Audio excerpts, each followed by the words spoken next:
Jeep और Tata Motors मिलके India में एक 4x4 क्रेटा राइवलिंग एसयूवी को डेवलप कर रहे हैं जो कि 2 साल के अंदर लॉन्च होने वाली है। So this is no longer clash of titans, this is collab of titans, क्योंकि दोनों ब्रांड्स ये गाड़ी मिलके इंडिया में तो बनाएंगे पर 50 डिफरेंट और कंट्रीज में एक्सपोर्ट भी करने वाले हैं। तो थोड़ा रिलायबिलिटी पे ज्यादा फोकस करना पड़ेगा क्योंकि दोनों ब्रांड्स का हाथ उसके अंदर काफी ढीला है और लोग दोस्तों इसके ऊपर मजाक उड़ा रहे हैं, बोल रहे हैं कि ये तो शिनचैन के अंदर मात्सुजाका मैम और बुरी बुरी जायमान का कोलैब लग रहा है क्योंकि दोनों कुछ ज्यादा अनरिलायबल है। पर this is a multi billion dollar collaboration क्योंकि दोनों ब्रांड्स अपनी साइनर्जीज को मिला के हाइब्रिड टेक्नोलॉजीज को भी बनाने वाले हैं। तो 4x4 तो होगा, साथ ही में हाइब्रिड भी होगा जो कि इनकी और अफोर्डेबल कार्स के अंदर भी इस्तेमाल होने वाला है, जिसके अंदर पोटेंशियल दोस्तों काफी बढ़िया दिख रहा है और पोटेंशियल सब्सक्राइब के अंदर भी काफी बढ़िया for a give away at the end of the month. पिछले महीने गिव अवे विनर्स ये है, आप मेरे को डीएम या फिर मेल कर सकते हैं and we will get you sorted. तो पहला क्वेश्चन कि ये दोनों ब्रांड्स कोलैबोरेट क्यों करे, तो फिलहाल अगर आप देखें जीप इंडिया में 4 डिफरेंट मॉडल्स आते हैं, चारों के क्यूमुलेटिव मंथली सेल 250 यूनिट्स की है, साल की 3000 हो गई जो कि इस ब्रांड के रंजन गांव वाले प्लांट में बनती है जो कि टाटा के साथ मिलकर ही बनाया था, जिसकी एनुअल प्रोडक्शन कैपेसिटी 2,22,000 गाड़ियों की है। तो डोमेस्टिक सेल से सिर्फ 1.5% कैपेसिटी यूटिलाइजेशन हो पा रही है, इंटरनेशनल से मान लो 5-6% और हो जाएगी। तो हर एक गाड़ी को बेचने में कुछ ज्यादा लॉस हो रहा है। अब इनिशियली इस ब्रांड के एम था कि भाई बाहर की हम कोई ऐसे बढ़िया अपनी गाड़ी को इंडिया में ले आएंगे, उसको लॉन्च करेंगे और सारे हमारे कस्टमर हमारे पास दोबारा आ जाएंगे, है ना, ऐसा होगा ना दोस्तों। पर दोस्तों अब इनको खुद ही अपने ऊपर डाउट होने लग गया क्योंकि उसके अंदर खर्चा कुछ ज्यादा हो जाएगा और क्या पता वो गाड़ी भी ना चले। तो इस ब्रांड को दोस्तों एक ऐसे इंडिया में पार्टनर चाहिए जो कि इनके साथ थोड़ा रिस्क शेयर कर ले और थोड़ी बढ़िया गाड़ी बना दे। और इनको याद आया हमारा तो काफी पुराना एक रिश्तेदार है इंडिया में जिसका नाम है टाटा मोटर, तो इन्हें लगा क्यों ना हम जो पुराना अपने रिश्तेदार है उसके साथ दोबारा एक कोलैबोरेशन कर ले।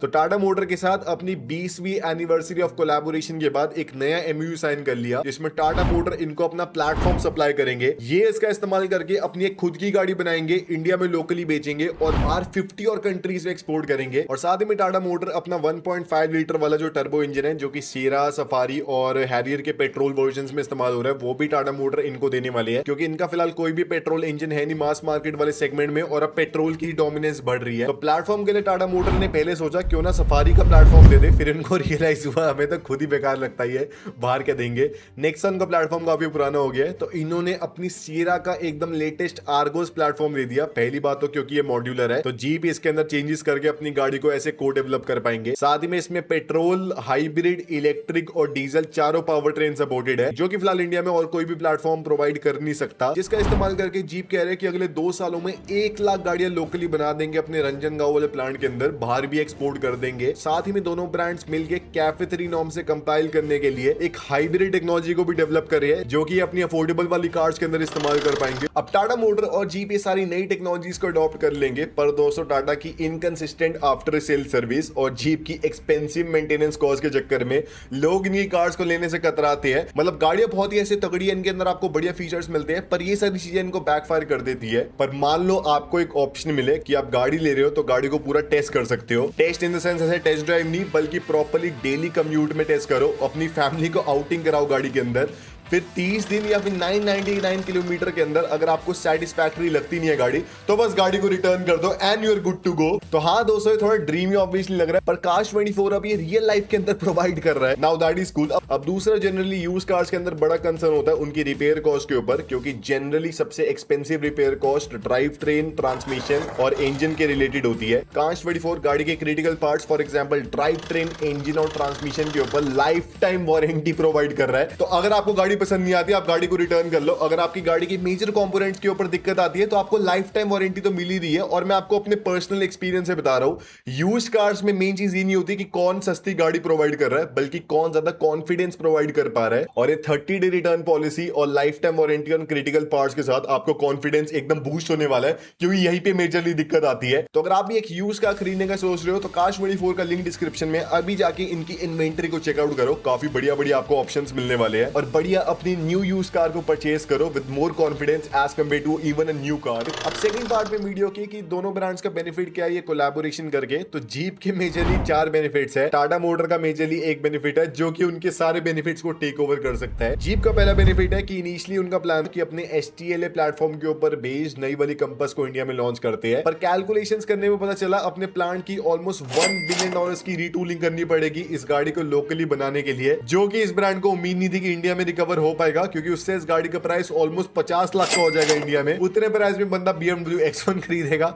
एग्जिस्टिंग वाली कंपास तो 25 लाख के प्राइस में नहीं बिकती, तो वो काफी दिक्कत हो जाती। साथ ही में अगर ये ब्रांड लॉन्च कर भी देता तो इनके पास कोई भी पेट्रोल ऑप्शन अवेलेबल है नहीं इंडिया के BS 6.2 या फिर कैफे 3 नॉर्म से कंपाइल करने के लिए। बाहर के इंजन सारे काफी बड़े साइज के हैं, तो स्पेसिफिकली अगर ये इंजन भी डेवलप करते उसमें 200-300 मिलियन डॉलर्स की और R&D कॉस्टिंग आ जाती। इतने तो जिंदगी में रिकवर ही नहीं होने थे, तो इन्होंने बोला भैया हम इतना बड़ा रिस्क ले नहीं सकते, हमें टाटा मोटर की गाड़ी मिल जाए वही बहुत ही बढ़िया बात है। सेकंड इनका बेनिफिट है कि इनका जो प्लांट है, जो कि अभी फिलहाल एक्सट्रीमली अंडर यूटिलाइज्ड है, वो थोड़ा यूटिलाइज होना स्टार्ट हो जाएगा जब ये ब्रांड टाटा मोटर के साथ मिलकर इस गाड़ी को बनाएगा। और साथ ही में टाटा मोटर की भी, क्योंकि गाड़ियां बनती है इस वाले प्लांट के अंदर, तो काफी आसानी होगी इस वाली गाड़ी के लिए पूरी प्रोडक्शन रैंप अप करने में, जिसकी वजह से जो 2,22,000 गाड़ियों की अगर प्रोडक्शन कैपेसिटी है, अगर वो आधी भी मीट हो जाती है तो ब्रांड को हर एक गाड़ी में लॉस होना बंद हो जाएगा और बेचारे थोड़ा पैसा कमा पाएंगे, जो कि मुझे नहीं लगता इन्होंने आज तक इंडिया से पैसा कमाया भी है। थर्ड बेनिफिट है कि इंडिया में दोस्तों कैफे 3 नॉर्म्स अगले 1-1.5 साल में इंप्लीमेंट होने वाली है। अब जीप के पास लिटरली कोई भी हाइब्रिड या फिर इलेक्ट्रिक व्हीकल है नहीं अपनी डीजल वाले व्हीकल्स के एमिशंस को सेट ऑफ करने के लिए, और साथ ही में इनकी सारी गाड़ियां भारी भी कुछ ज्यादा ही है। अब Hyundai की तरह या तो ये इंटरनेशनल वाली जो अपनी सारी इलेक्ट्रिक कार्स है उनको इंडिया में लॉन्च कर दे, पर दिक्कत है कि वो अपनी बेस मार्केट अमेरिका में ही नहीं बिक रही, तो इंडिया में अगर उसको लाके लॉन्च कर भी दिया ऑलमोस्ट डबल प्राइस में,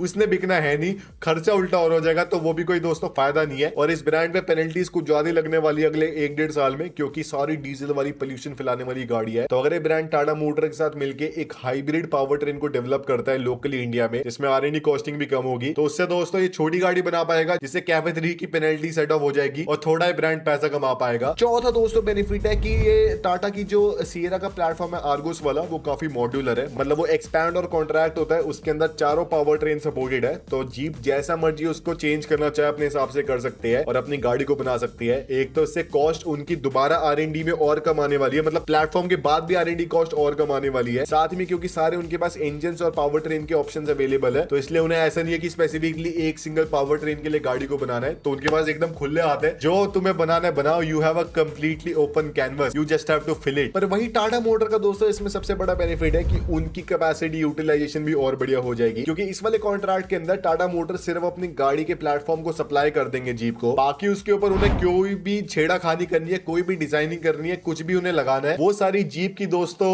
सिरदर्दी है, उसमें टाटा मोटर कोई भी एडिशनल पैसा देने नहीं वाले। अब इससे बेनिफिट क्या होगा कि फिलहाल जो सीरा की महीने की 8-9 हजार यूनिट्स बिक रही है, तो टाटा मोटर और ज्यादा अपने सप्लायर से कॉन्ट्रैक्ट्स बड़े-बड़े लेके इसकी कॉस्टिंग को कम कर पाएंगे, अगर जीप की भी 2-3 हजार यूनिट्स बिकने लग गई इस वाले प्लेटफॉर्म के ऊपर। साथ में क्योंकि ये गाड़ी बाहर भी इंटरनेशनली एक्सपोर्ट होगी, तो टाटा मोटर को उसका भी एक्सपीरियंस मिल जाएगा और वो भी अपनी गाड़ी इंटरनेशनल रेडी बना पाएंगे। So our car makers are going abroad international. अब वीडियो का लास्ट पार्ट और मेन पार्ट कि भाई गाड़ी के अंदर आपको क्या क्या मिलने वाला है, क्या क्या डिफरेंस हो गया as compare to standard Sierra, तो मैंने अपने कार्वर्सल प्रोज वाले दिमाग का इस्तेमाल करके आपको दोस्तों विजुअलाइज करवा देता हूं, कोई दिक्कत नहीं है। आप कार्वर्सल पे आए हो, किसी और चैनल पे थोड़ी गए हो जहां पे बस बात करेंगे, we will show you what the difference will be. अब इस गाड़ी में आपको टाटा सियरा वाला ही प्लेटफॉर्म मिलता है, पर इसकी लेंथ ऑब्वियसली ज्यादा होगी as compare to standard Sierra, around 2% के आसपास का आप इंक्रीमेंट मान सकती है, तो हमने इंक्रीज कर दी 2% से लेंथ 4.4 मीटर के ऊपर लेके चले गए, जिससे इतना कुछ आपको मेजर डिफरेंस तो मिलेगा नहीं, पर गाड़ी का व्हील बेस और ओवरहैंग्स इंक्रीज हो जाएंगे। अब ऑब्वियसली जीप की कार्स अगर आप देखें वाइड भी काफी होती है, तो विड्थ भी इंक्रीज कर दी अराउंड 2-3% से 1.8 मीटर पे इस गाड़ी की विड्थ को लेके चले गए। अब अगर आप देखें पर मेन डिफरेंस आने वाला है लुक्स के अंदर, जिसमें आपको पता ही है कि जीप अगर गाड़ी लॉन्च कर रहे हैं तो अपनी 7 स्लैट वाली ग्रिल उसके अंदर डालेंगे। हमने पहले दोस्तों पुराने जमाने वाली